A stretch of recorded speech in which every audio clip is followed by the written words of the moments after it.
RJ Satya. Yes. अरे, आज बॉलीवुड की डायरेक्टर शताक्षी गुप्ता मेरे गरीब खाने में कैसे? हाँ आरजे सत्या, आज मैं आपसे कुछ सवाल करने आई हूँ, तो आप जवाब देंगे ना? अरे, मैं तो दुनिया का इंटरव्यू लेता हूँ। मैं ना स्टार हूँ ना सुपरस्टार हूँ। मैं क्या सवालों का जवाब दूंगा? आइए आइए, बैठिए, तशरीफ लाइए। Thank you. Hello hello, please be seated. Thank you. स्वागत है आपका मेरे गरीब खाने में। शुक्रिया। तो कुछ सवाल है। आरजे सत्या का किताब तो खुली किताब है जिंदगी का। मैं तो दूसरों का इंटरव्यू लेता हूँ। ऐसा देखिए, क्या है? मैंने बहुत सारे सवाल लिखे हैं। बहुत सारे सवाल होगी, बताइए। आप पप्पी दा के बहुत बड़े फैन हैं, ये या एक तरह से ये कह सकते हैं कि आप बहुत घनिष्ठ मित्र भी रहे हैं ये टाइम तो पे। किसी को मालूम नहीं, आपको कहाँ से मालूम पड़ गया? तो उसी एक से जमाने में हम लोग बहुत करीब थे। जी, तो उसी से संबंधित कुछ सवाल पूछा जाए आपसे, ताकि आपके करीबी लोग भी जान पाएं कि आपकी मुलाकात कैसे हुई, आप कैसे जानते हैं। बहुत सारे सवाल हैं, तो एक एक सवाल का जवाब रैपिड फायर। चलिए, पहली मुलाकात उनके घर पे हुआ था 2001 में। कहाँ मिले थे? उनके घर पे, उनके ड्राइंग रूम में। अच्छा, तो पहला शो भी 2001 में हुआ था, दिसंबर में, बिरला मातृश्री हॉल। 2001 की कोई महत्वपूर्ण घटना या कोई हाँ, 2001 में पप्पीदा का 50 ईयर था। पप्पीदा तो बहुत फेमस है, और उनका 50th बर्थडे, और बॉलीवुड इंडस्ट्री में करीब करीब 35 साल का रिकॉर्ड उनका। तो ये दोनों हमने वो शो में भी बनाए थे, शो के साथ साथ। अरे वाह। चलिए, उसी से संबंधित कुछ और सवाल। 50वां सेलिब्रेशन का कोई बात आपको याद आती है? 50वां सेलिब्रेशन बपीदा ने कलकत्ते में मनाए थे। हमारा प्रोग्राम तो बाद में था, बर्थडे के बाद में। तो कलकत्ते में उस एरा में वो बंगाली फिल्म बहुत करते थे। बॉलीवुड म्यूजिक इंडस्ट्री में थोड़ा डाउन हो गए थे, और उनका सेकंड इनिंग्स चल रहा था बंगाल फिल्म इंडस्ट्री में। रहते भी वहीं थे। तो उन्होंने 50th बर्थडे कलकत्ते में बहुत धूमधाम से मनाया। कलकत्ते के पूरा इंडस्ट्री, बंगाल फिल्म इंडस्ट्री। और मुझे एक बात बहुत अच्छी तरह याद है कि उनका एक फोटो आया था बग्गी में, घोड़े के बग्गी में। अच्छा।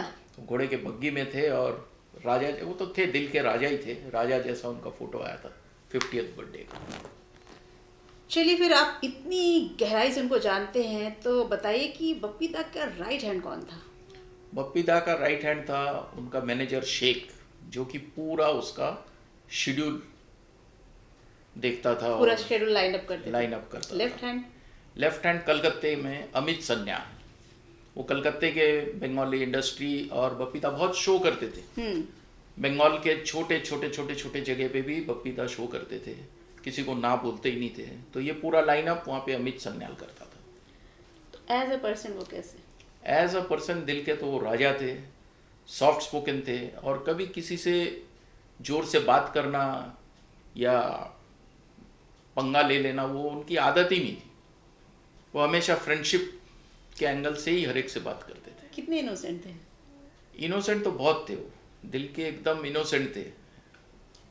अच्छा, उन्होंने कभी मतलब किया ही होगा ऑब्वियस, पर मैं आपसे जानना चाहती हूँ, क्या कभी कोई ऐसी चैरिटी समाज के लिए कभी ऐसा? हाँ, वही जो 50th बर्थडे था, और बिरला मातृश्री हॉल में हम लोग ने जो प्रोग्राम किए थे, प्रोग्राम का टाइटल था बंगाल यात्रा।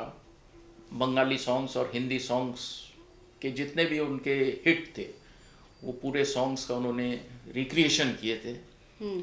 और उसके साथ साथ ही अपरेश लाहिरी और बांसुरी लाहिरी, उनके फादर और मदर, उनके नाम पे बप्पी लाहिरी फैंस क्लब भी वही साल में जवेरी बाजार में हम लोग ने उद्घाटन किए थे। और एक चैरिटी ईसीजी क्लिनिक, जो कि बप्पीदा खुद आए थे अपने दोनों बच्चों के साथ में, रीमा और पप्पा के साथ में, और उन्होंने इनॉग्रेट किए थे अपरेश लाहिरी, बांसुरी लाहिरी के मेमोरी में चैरिटेबल ईसीजी क्लिनिक।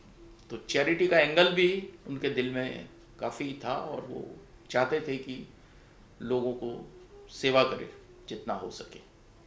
उनका नेचर, उनका व्यवहार लोगों के प्रति कैसा था? देखिए, वो तो आपने बोले इनोसेंट, लेकिन कभी भी आप कोई शो में देखिए, वो शो में हर एक को अपना दोस्त बना लेते थे, हर एक के साथ इंटरेक्ट करते थे, और कोई भी उनसे अप्रोच करे तो उनका अप्रोच बहुत फ्रेंडली होता था। बाहर कभी भी शो में या कहीं पे भी मिले तो किसी से इंट्रोड्यूस हो तो ज़रूर हंस के बुलाते थे कि एक बार हमारे घर पे आइए, चाय पीजिए। तो उनका जो इंटरेक्शन था वो हमेशा फ्रेंडली रहा, और यंग जो उभरते सिंगर्स थे उनके साथ भी फ्रेंडली रहते थे, उनको भी वो चांस देते थे, उनके साथ भी वो स्टेज शेयर करते थे, गाना गाते थे, और बहुत एनकरेजमेंट देते थे यंगस्टर्स को भी। ये उनका नेचर ही था। मुंबई में जब वो आए तो उनका शुरुआत, उनकी जो शुरुआती ज़िंदगी का जो सफ़र है वो कैसा था? मुंबई में उनके लिए आना और उस टाइम में बॉलीवुड इंडस्ट्री में कदम रखना, तो काफ़ी कंपटीशन था और काफ़ी स्ट्रगल, उन्होंने भी बहुत स्ट्रगल की है। किशोर कुमार जी को मामा, उनका मामा थे किशोर कुमार जी, और बाकी उनका कोई सर्कल था नहीं, तो उन्होंने धीरे धीरे अपना सर्कल बनाए और अपना नाम और अपना काम धीरे धीरे बॉलीवुड में जमाते जमाते वो बॉलीवुड के सुपरस्टार बने। म्यूज़िक में music director, as a music director, as a singer.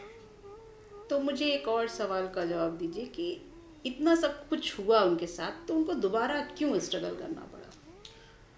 देखिए, बॉलीवुड इंडस्ट्री चेंज हो रहा था, और इसी चेंजिंग मोमेंट में उन्होंने खुद ने एक फिल्म प्रोड्यूस किया था जिसका नाम था लव स्टोरी 1998, और ये बहुत बड़ा सेटबैक था उनके लाइफ में, क्योंकि पूरा फाइनेंस उन्होंने लगा दिए थे और ये फिल्म रिलीज ही नहीं हुई, ना टीवी में, ना कोई थिएटर में, ना किसी डिस्ट्रीब्यूटर ने लिया।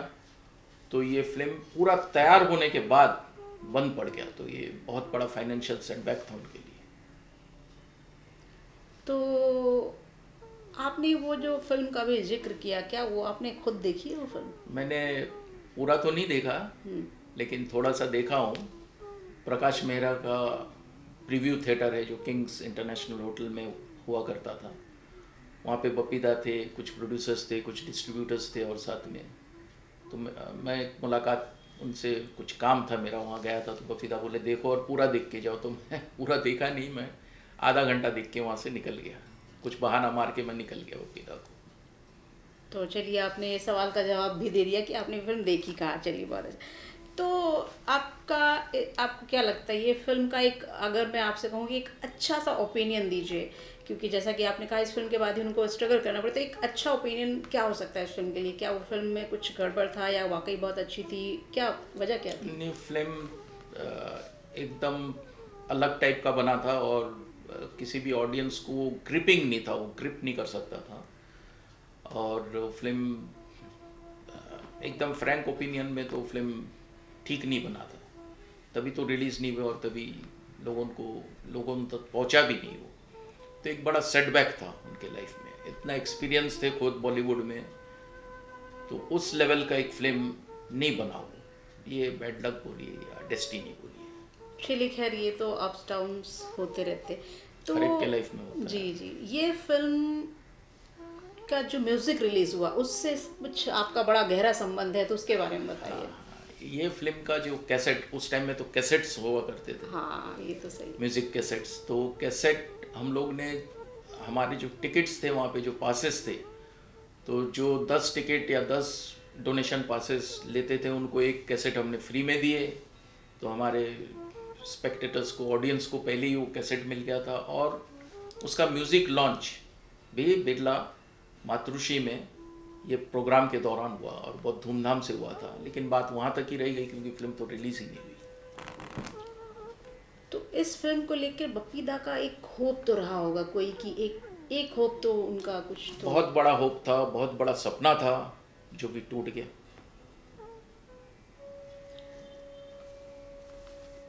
कलकत्ता में, जैसे कि वो तो कलकत्ता में ही रहते थे, लेकिन एक उनका सेकेंड होम ऐसा जहाँ पे वो अपने बारे में सोच सके, अपने बारे में कुछ कर सके, वो कहाँ था उनका घर? बॉलीवुड में उसी दौरान उनका करियर भी काफ़ी नीचे, ग्राफ नीचे आ गया था, तो उन्होंने हिम्मत नहीं हारे। एक तो फाइनेंशियल बर्डन फिल्म फाइनेंस करने के बाद, और दूसरा करियर, तो वो शिफ्ट हो गए कलकत्ता बंगाल इंडस्ट्री में। और वहाँ तो वो रुके नहीं, वो एक के बाद सुपर हिट बंगाली फिल्म्स के म्यूज़िक और गाने देते रहे। और इस दौरान होटल हिंदुस्तान इंटरनेशनल में वो ठहरते थे। उनका एक रूम था, सूट था, उनके लिए रिजर्व ही रहता था। जब भी चाहे आए, अप डाउन करते थे वहाँ से ही, वर्ल्ड में भी और हिंदुस्तान में भी, तो वहीं पे रहते थे। और कभी भी हमारा कुछ काम पड़े उनसे तो हम फ़ोन करते थे हिंदुस्तान इंटरनेशनल में, तो उनके रूम पे कनेक्शन एक्सटेंशन मिल जाता था। और होटल वाले भी हमको जान गए थे कि इनका फ़ोन आता है। और बप्पी दा भी कितना भी बिजी हो तो मेरा फ़ोन लेते थे और हमारा बातचीत चालू रहता था। अच्छा, यही एक वजह थी कि वो सेकेंड होम कलकत्ता था। कलकत्ता। म्यूजिक इंडस्ट्री में उन्होंने कितने साल तक राज किया? देखिए, उनके देहांत तक 50 साल उन्होंने म्यूज़िक इंडस्ट्री में राज किया। देखिए, ये सब तो हम जानते थे, पर आपके साथ उनका एक गहरा संबंध, इसलिए मुझे आपसे ये सवाल करना पड़ा। चलिए, तो अभी और सवाल पूछना है मुझे, पर मैं थोड़ा सा ब्रेक लेना। तो सवालों का सिलसिला शुरू करें चौधरी साहब? बिल्कुल। उनका एक फैन क्लब था। अगर आपको उस समय की कुछ यादगार मोमेंट है जो आपको बहुत याद आती हो, वो शेयर कीजिए हमारे साथ। 51 बर्थडे बप्पी दा का, और बप्पी लहरी फैंस क्लब के फैंस लोग 2 बस में हम लोग जवेरी बाज़ार से निकले और उनके गाना बजाना बस में चालू रखे और उनके घर पहुँचे। फैंस लोग तो इतने खुश हो गए, उनका घर देखने को, बंगलो जो है उनका जू में, वो देखने को मिला, उनके घर के अंदर जाने को मिला, उनके घर का ड्राइंग रूम देखने को मिला फैंस लोगों को। और एक केक था गिटार शेप का बहुत बड़ा, बप्पी दा ने वो केक काटे फैंस के साथ में और बहुत धूमधाम से सेलिब्रेट किए थे 51 बर्थडे बप्पी लहरी का। अच्छा, वो बॉलीवुड छोड़ के कुछ समय के लिए हॉलीवुड भी गए थे, क्यों, कुछ आपको पता है? हाँ, बप्पी दा का शौक तो इंटरनेशनल था। लंदन में भी उनका बेस है, न्यूयॉर्क में भी बेस है उनका। अमेरिका में एक बहुत अच्छे फ्रेंड है विक्रम चौधरी, और वो चाहते थे कि हॉलीवुड में भी कुछ वो म्यूज़िक, अपना म्यूज़िक का कला की जादूगरी दिखाए, और उन्हें चांस भी मिला था और वो कुछ ट्रैक्स वहाँ पे रिकॉर्ड भी किए थे। आप उनके घर तो बहुत बार फिर गए होंगे, तो आप हमारे साथ शेयर कीजिए कि उनके घर का माहौल कैसा था, या उनके घर में कुछ एक ऐसी चीज़ आपने देखी हो जो आपको बहुत पसंद आई हो। उनके घर तो कई बार गया। उनका ड्राइंग रूम एक म्यूज़ियम था। उस time films silver jubilee hit हुआ करता था, जो कि आज का वो ट्रेंड नहीं है। 25th वीक तक एक एक फिल्म रन होता था और 25th वीक का फंक्शन होता था बाकायदा, सिल्वर जुबली फंक्शन, जिसमें मेमेंटो दिया जाता था। उसके आर्टिस्ट, उसके प्रोड्यूसर्स, डायरेक्टर्स, म्यूज़िक डायरेक्टर्स सारे आते थे और बहुत धूमधाम से मनाया जाता था। तो उनके ड्राइंग रूम में ज़्यादातर 25th silver jubilee hit films के मेमेंटोज और कप्स और एप्रिसिएशंस सारे भरे हुए थे। ऐसा लगता था कि एक म्यूज़ियम है, गिफ्ट का और एप्रिसिएशंस का एक म्यूज़ियम है, जीता जागता म्यूज़ियम। और बप्पी दा खुद भी जिंदा दिल इंसान थे। बप्पी दा को गोल्ड तो बहुत पसंद था, ये तो सभी जानते। उनके गोल्ड स्टूडियो के बारे में सबको बताइए। बप्पी दा का जो गोल्ड कलेक्शन है, ये शायद सब नहीं जानते।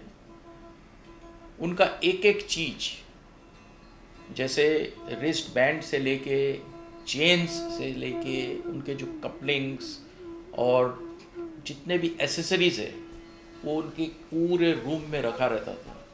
और वो सिलेक्ट करके अपने हिसाब से, ड्रेस भी सिलेक्शन उनका फैशन डिज़ाइनर बनाते थे, तो उस हिसाब से वो पूरा ज्वेलरी पहन के, गोल्ड ज्वेलरी पहन के शोज़ में जाया करते थे। वो एक उनका बहुत दिल के करीब वाला चीज़ था। 2001 का जो उनका शो था उसमें एक बहुत फेमस डॉक्टर आए थे, उनके बारे में कुछ बताइए। 2001 के शो में एक नहीं दो फेमस डॉक्टर आए थे। डॉक्टर सुधांशु भट्टाचार्य जो कि फेमस हार्ट सर्जन हैं, सभी जानते हैं, और एक आयुर्वेदिक कंसल्टेंट डॉक्टर वेद थापर जो कि बॉलीवुड इंडस्ट्री से भी कनेक्टेड है, राजा रैंचो किए थे, वो भी आए थे। तो बहुत अच्छा गैदरिंग रहा 2001 का शो। 2002 में भी शो हुआ था, तो 2002 में जो शो हुआ था उसके बारे में भी हमारे साथ कुछ बातें शेयर कीजिए। 2002 का शो सन्मुखानंद हॉल, वो हम सब फैंस का एक ख्वाहिश था कि बप्पीदा का शो सन्मुखानंद हॉल में हो। जुलाई का महीना था, बारिश भी था, और उसमें 2002 का शो सन्मुखानंद हॉल में हुआ, जिसमें स्पेशल आर्टिस्ट बंगाल की देवोश्री रॉय भी थी, और बहुत धूमधाम से शो हुआ, यादगार शो हुआ। एक सॉन्ग है जो बहुत ही ज़्यादा फेमस है, कलयुग का चमन।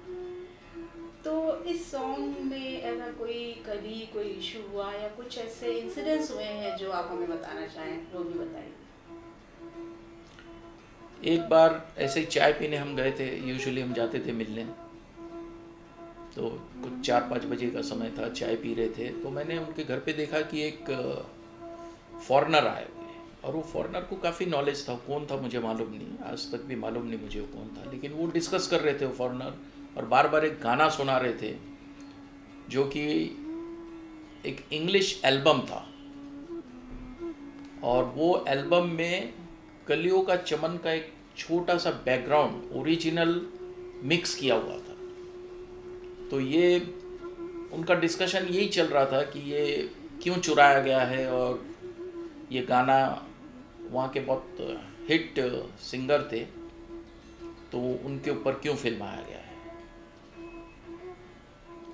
जब सॉन्ग की बात चल रही है तो एक और सवाल उसी से जुड़ा हुआ कि एक गाना अभी वो भी बहुत ज़्यादा फेमस है, ऊ ला ला ला, तो क्या आप उस सॉन्ग के बारे में कुछ बताना चाहेंगे आपको, क्योंकि ये गाना बहुत ज़्यादा फेमस है। ऊ ला ला बहुत दिनों के बाद में बहुत एक हिट गाना आया था, और जब मैं ये गाने के बाद बप्पीदा से मिलने गया तो बहुत खुश थे, और बोल रहे थे कि अभी मैं मेरे स्टेज शो का जो फीस है वो बढ़ा दूंगा क्योंकि ये गाना बहुत हिट हो गया है, और बहुत अच्छे मूड में थे, और बहुत सामने फ्यूचर बहुत क्लियर दिख रहा था उनको। तो आप किशोर दा के भी घर गए हैं, और उनका बप्पीदा के साथ भी अच्छा रिलेशन है, तो उसके बारे में भी बताइए। किशोर कुमार गंगुली को तो सभी जानते हैं। मेरा वो दुर्भाग्य था कि जब वे थे उस टाइम नहीं जा पाया। मैं जब उनके घर गया था तो मैं अमित कुमार को मिलने गया था। हमारा एक झवेरी बाज़ार में एक football trophy, one day football trophy हुआ करता था, और वो फुटबॉल ट्रॉफ़ी का नाम ही हमने किशोर कुमार ट्रॉफ़ी दिया था।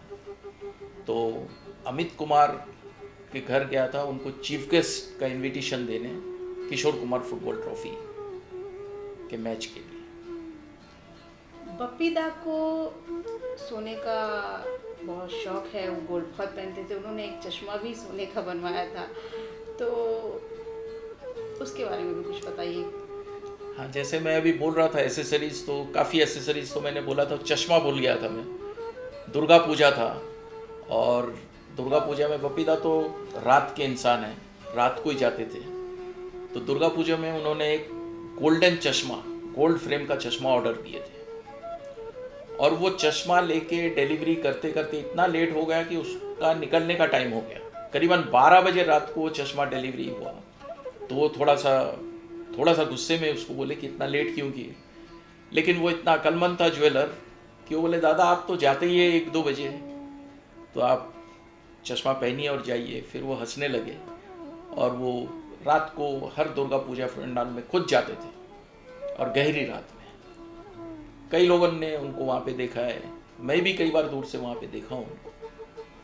तो ये मेरा यही सवाल था कि दुर्गा पूजा में उनकी इन्वॉल्वमेंट क्या है, तो मतलब वो चश्मा सिर्फ दुर्गा पूजा के लिए उन्होंने बनवाया था। हाँ, वो चश्मा सिर्फ दुर्गा पूजा के लिए बनवाए थे, क्योंकि वो गोल्ड के तो फैन थे और गोल्ड को वो गुड लक मानते थे, इसीलिए वो गोल्ड पहनते थे।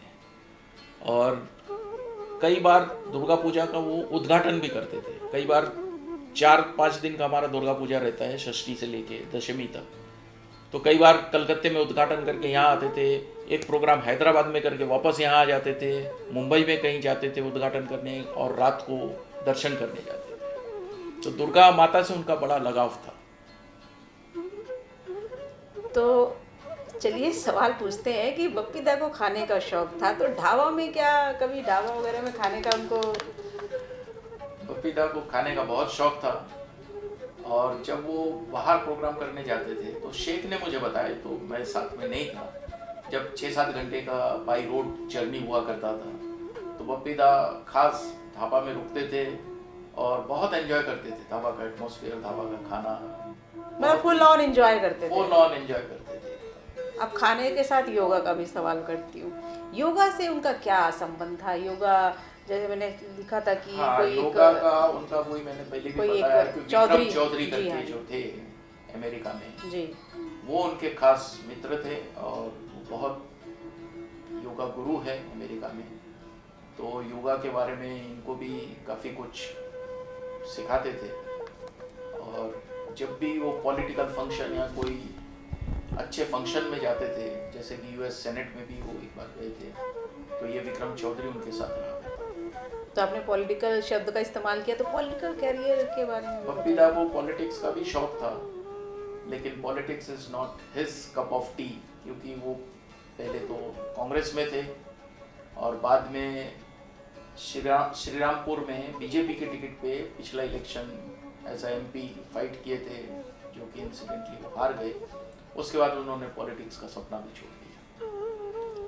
तो गिनीज बुक में भी उनका कहीं नाम? हाँ, गिनीज बुक में उनका नाम है, क्योंकि उनके जो प्रोडक्शन है music videos, music songs, musical songs, इसका इतना रिकॉर्ड है, क्योंकि 50 साल का उनका इनिंग्स रहा बॉलीवुड म्यूजिक इंडस्ट्री में, बॉलीवुड फिल्म इंडस्ट्री में। तो ये एक अपने आप में रिकॉर्ड है। नंबर ऑफ शोज, बहुत बड़ा उनका रिकॉर्ड है, और कोई इस रिकॉर्ड को टच करे अभी तो संभव नहीं है। गवर्नमेंट की तरफ से भी कभी कोई अवार्ड? गवर्नमेंट की तरफ से अवार्ड मिला तो नहीं था, लेकिन अभी मैं चाहता हूँ और मैं पॉजिटिव हूँ कि उनको कोई ना कोई पोस्टमसली भी बड़ा अवार्ड मिलना चाहिए, क्योंकि वो कलाकार ही नहीं थे, इंसान का दिल भी जीते थे और बहुत सोशल एक्टिविटी भी किए हैं, और सब जानते थे उसको, फेमस थे, क्योंकि गांव-गांव में जाके भी उन्होंने प्रोग्राम किए थे, गांव के बच्चों से लेके बूढ़ों का दिल तक जीत के आए थे। माइकल जैक्सन, एक लीजेंड माइकल जैक्सन का शो इंडिया में हुआ था, तो बप्पी दा ने उनको ज्वाइन किया था? बप्पी दा और माइकल जैक्सन खास मित्र थे, और माइकल जैक्सन का जब यहाँ पे शो हुआ था अंधेरी स्पोर्ट्स कॉम्प्लेक्स में, तो माइकल जैक्सन ने उन्हें खास इनविटेशन दिया था, और बॉलीवुड फिल्म इंडस्ट्री को बप्पी दा ने ही रिप्रेजेंट किया था माइकल जैक्सन के शो में। बहुत बड़ा मोमेंट था दोनों के लिए। बप्पी दा और मिथुन दा का भी कुछ रिश्ता कैसा था, ये भी बताइए। फिर अगला सवाल इसी से जुड़ा हुआ है। बप्पी दा जब सेकेंड इनिंग्स के लिए बंगाल फिल्म इंडस्ट्री में गए, उसी दौरान मिथुन दा का भी बॉलीवुड फिल्म इंडस्ट्री में ग्राफ नीचे आ गया था, तो उन्होंने भी बंगाल फिल्म इंडस्ट्री में कदम रखा और एक के बाद एक सुपरहिट देने लगे बंगला फिल्म्स में। तो बप्पी दा ज़्यादातर उनके फिल्म्स में म्यूजिक दिए और सिंगिंग का भी, बैकग्राउंड सिंगर। मिथुन दा के साथ उन्होंने बड़ी सारी फिल्म अनाउंस की, लेकिन अब तक कोई फिल्म हमें... मिथुन दा और उनका कई बंगाली और कई हिंदी फिल्म्स का लॉन्च हुआ था, लेकिन वो ख़त्म नहीं हुआ, या कोई कारण से वो आगे नहीं बढ़ा। आप भी कोई ऐसा प्रोजेक्ट बनाना चाहते थे? एक बार मिथुन दा से मिलने का तो इरादा है, लेकिन अभी तक मिल नहीं पाया। फ़ोन पे ही बात हुआ था, वो भी बप्पी दा ने बोला था मुझे, और मिथुन दा को भी बोल के रखे थे, तो एक बार फ़ोन पे ही बात हुआ था। अभी तो बप्पीदा रहे नहीं, लेकिन मेरा जो गोल्ड बॉम्बे जवेरी बाजार, जो कि जवेरी बाजार के ऊपर कहानी है, तो मैं चाहता था कि इसमें भी मिठुंदा बप्पीदा की जोड़ी जमे। सबसे बड़ा अवार्ड? सबसे बड़ा अवार्ड, अगर आपको कुछ याद आता है उनसे जुड़ा हुआ कुछ भी, कोई भी बात, या फिर ये बता दीजिए कि 2001-2002 का शो ही आपका था, तो उससे जुड़ा कुछ आपको बताइए कि कौन सा शो आपको ज़्यादा पसंद था, कि दोनों शो आपके ही थे? दोनों शो ही अपने आप में एक इतिहास बन के रह गया है। और 2002 का जो शो था उसमें देवश्री रॉय ने गाना गाई थी, आमी कोलकाता रसगोल्ला, और मैं ऑडिटोरियम के पीछे से जाके देख रहा था कि आधा ऑडिटोरियम, पीछे का आधा ऑडिटोरियम खड़े होकर डांस कर रहे थे। तो बस वो जो एक मोमेंट था, ये बता देता है कि प्रोग्राम और शो बड़ा सुपर हिट था। अच्छा, उनका ऐसा कोई इंसिडेंस आपको याद है जो जिस वक्त वो बहुत दुखी थे, और एक दूसरा जिस वक्त वो बहुत खुश थे?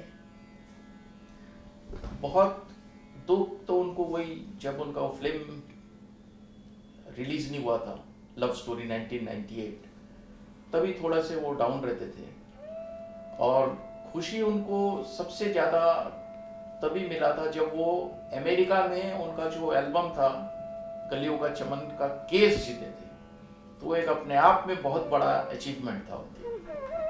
उनका लाइफ में कोई मोटो था? उनका मोटो, लाइफ का उनका मोटो म्यूजिक म्यूजिक म्यूजिक म्यूजिक के सिवा उनके पास और दूसरा चैप्टर ही नहीं था। उनका थिंकिंग भी म्यूजिक, उनका जो फ्यूचर है या पास्ट है सब म्यूजिक में, और म्यूजिक के प्रति एक डेडिकेशन जिसको बोलते हैं। 14 साल की उम्र से वो स्टेज में तबला बजाते थे उनके फादर के साथ, अपरेश लाहिड़ी के साथ, और लास्ट तक वो म्यूजिक के साथ ही जुड़े रहे। आप जब अपने शो के लिए उनके पास गए तो क्या आपका कोई अनुभव, आपको कैसा लगा? मतलब अच्छा लगा, या उनका व्यवहार आपको कैसा लगा? पहली बार भी आप जा रहे थे। ये तो एक भगवान का डेस्टिनी है कि दादा हमारे बड़े भाई जैसे, और जब मैं गया तो उन्होंने इतना अच्छे से मुझे अपना बना लिए, और मेरे दोनों शो उन्होंने बहुत अच्छे टर्म्स एंड कंडीशन पे किए। और मुझे इस बात का खुशी है, जिंदगी भर खुशी है कि बप्पीदा ने कुछ मुझे भी दिए उन्होंने। तो आप डायरेक्ट गए थे? नहीं, एक दोस्त था प्रदीप थे, मैं उनके साथ ही जाता था, मैं कभी भी डायरेक्ट जाता ही नहीं था। हालांकि वो मुझे डायरेक्टली पहचानते तो थे, और उनके घर पे मैं उनके फर्स्ट फ्लोर पे भी गया था, जो कि कई विजिटर्स नहीं जा सकते। प्रदीप थे के साथ मैं फर्स्ट फ्लोर में भी गया था, और मैं ज़्यादातर उनके साथ ही जाता था। तो अभी चूंकि उनकी कहानी गोल्ड से शुरू हुई, तो गोल्ड से रिलेटेड एक सवाल है, क्या आपको भी कभी कोई गोल्ड मिला? क्योंकि आपने भी गोल्ड पहना हुआ है, इसलिए मेरे अंदर एक सवाल जागा कि मैं पूछूं कि क्या आपको कभी गोल्ड मिला? गोल्ड तो बप्पीदा के लिए लक, उनका लक था, और एक उनका ब्रांड इमेज था। आप ये सोचिए कि बिना गोल्ड के बप्पीदा का इमेज, तो एक वो इमेज था, वो एक लोगो था बप्पीदा का। और मुझे गोल्ड से भी बहुत बड़ा चीज़ बप्पीदा ने मुझे दी है। उन्होंने मेरे जो 2 फंक्शन किए उसमें इतना प्यार दिए, और उन्होंने जो टोकन मनी मुझसे दिए, टोकन मनी मैं बोलूँगा, फीस भी नहीं दिए, तो ये जो प्यार उन्होंने मुझे दे के गए, तो ये है प्राइसलेस। गोल्ड का तो एक प्राइस होता है, मटेरियलिस्टिक थिंग है, लेकिन उन्होंने जो मुझे दे के गए, दैट इज प्राइसलेस प्यार, जो कि हमेशा याद रहे। जो कि हमेशा याद रहेगा, मेरे साथ रहेगा।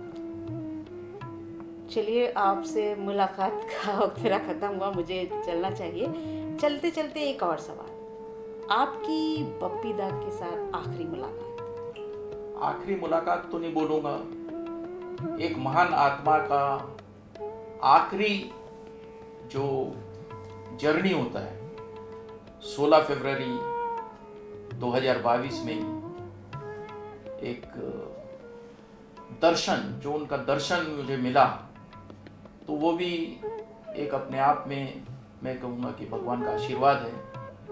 उनका जब आखिरी जर्नी चालू हुआ उनके घर से, जुहू से विले पार्ले तक, तो मैं अटेंड किया, और बप्पीदा का आखिरी दर्शन मेरा उसी दिन हुआ, 16 फरवरी 2022 में। और एक चीज़ मुझे याद आता है और मैं सबको बताना चाहता हूँ कि बप्पी दा गए नहीं, वो हमारे दिलों में है, हर एक के दिलों में है। और बप्पी दा के हर फंक्शन में बप्पी दा का आखिरी गाना यही होता था, चलते चलते मेरे ये गीत याद रखना, कभी अलविदा ना कहना। कभी अलविदा ना। चलिए, हम भी आपको कभी अलविदा नहीं कहेंगे। सवाल फिर क्या पता कब इधर से मैं निकलूं और आपके घर फिर आ जाऊं कुछ सवालों को ढूंढते ढूंढते। आरजे सत्या का घर खुला है आपके लिए। और ये बप्पी दा के बाद बातें किसी को मालूम नहीं, ये मालूम नहीं आपको कहाँ से ये इन्फॉर्मेशन मिल गया। और अच्छा है लोगों को मालूम पड़े कि उनका नेचर कैसा था, उनका लाइफ कैसा था, और सारी चीज़ें जो आज हमने डिस्कस की, ये लोगों के भी दिल में रह जाएगा हमेशा।